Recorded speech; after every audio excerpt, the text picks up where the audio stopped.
कहानी सड़क का रहस्य। यह कहानी एक लड़की के साथ घटित एक अजीब घटना के बारे में है, जो अपने घर वालों के साथ एक छोटी सी यात्रा पर जा रही थी। लेकिन उनकी यात्रा में जो कुछ भी हुआ, उसने उनके जीवन की दिशा बदल दी। यह कहानी एक भूतिया अनुभव से जुड़ी हुई है, जो उसे और उसके परिवार को आज भी याद है। यह घटना एक गर्मी की छुट्टी के दौरान की है। काजल, जो एक खुशमिजाज और समझदार लड़की थी, अपने माता पिता और छोटे भाई के साथ अपने दादी नानी के घर जाने के लिए निकली थी। घर से लगभग 200 किलोमीटर दूर एक छोटा सा गांव था, जहां उसकी दादी रहती थी। काजल और उसका परिवार तैयार होकर सुबह के समय अपनी यात्रा पर निकले थे। गाड़ी में काजल, उसकी माँ, पिता और छोटा भाई था। रास्ता साफ था और मौसम भी बहुत अच्छा था।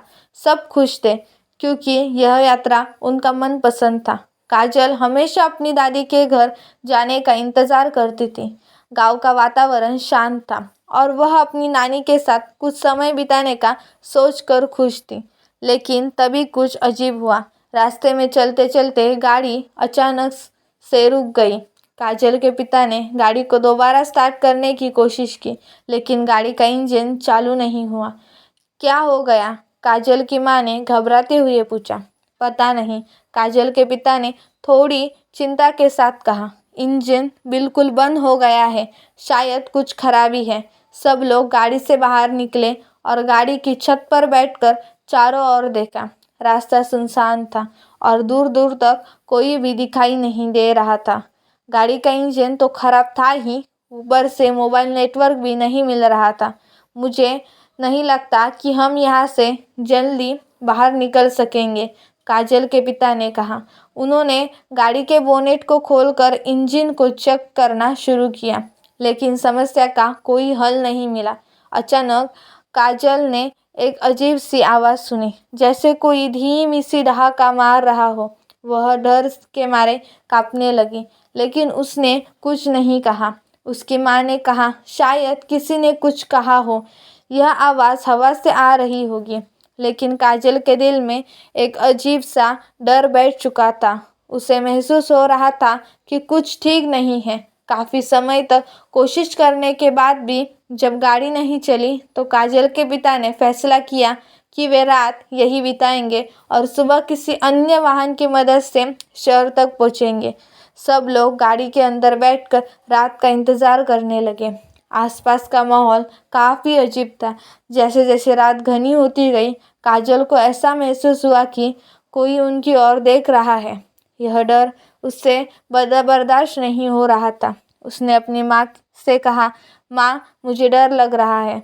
मुझे लगता है कि कुछ हमारे पास आ रहा है। तुम्हें बस डर लग रहा है बेटा, ऐसा कुछ नहीं है। उसकी माँ ने उसे सांत्वना दी, लेकिन काजल का डर बढ़ता ही जा रहा था। तभी अचानक गाड़ी की लाइट फ्लिकर होने लगी। काजल की आंखों के सामने अंधेरा घना होने लगा और फिर लाइट पूरी तरह से बंद हो गई। गाड़ी के अंदर सन्नाटा छा गया। उसके बाद जो हुआ वह काजल के लिए कभी न भूलने वाली घटना बन गई। गाड़ी की पिछली सीट पर एक महिला का रूप दिखाई दिया, जो सफ़ेद साड़ी पहने हुई थी और उनका चेहरा कटा हुआ था। वह महिला कुछ कहने की कोशिश कर रही थी, लेकिन उसकी आवाज़ अजीब सी थी, जैसे वह किसी और दुनिया से आई हो।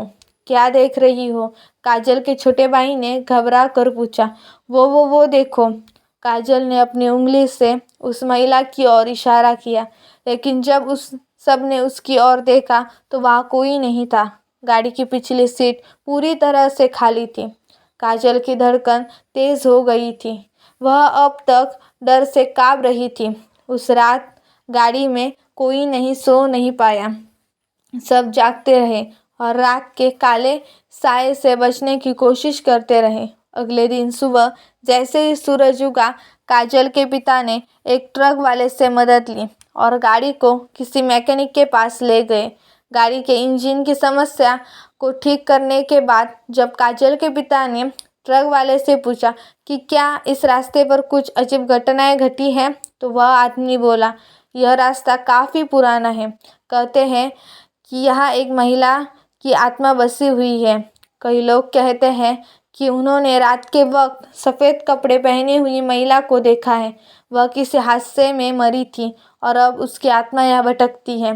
यह सुनकर काजल की रूह कांप उठी। वह समझ गई थी कि रात को गाड़ी में जो हुआ वह कोई साधारण घटना नहीं थी। वह घटना काजल और उसके परिवार के लिए एक भयावह अनुभव बनकर रह गई। उन्होंने इस घटना को लेकर बहुत सोच विचार किया और तय किया कि वे भविष्य में इस रास्ते से यात्रा नहीं करेंगे। लेकिन काजल के मन में यह सवाल हमेशा रह गया, क्या वह महिला सचमुच आत्मा थी या फिर वह बस उनकी कल्पना थी। जो भी था, वह रात और वह सफ़ेद कपड़ों वाली महिला काजल के जीवन की सबसे डरावनी याद बनकर रह गई। आपको क्या लगता है कि क्या वो आत्मा सच में थी या फिर वहम? कमेंट में ज़रूर बताइएगा।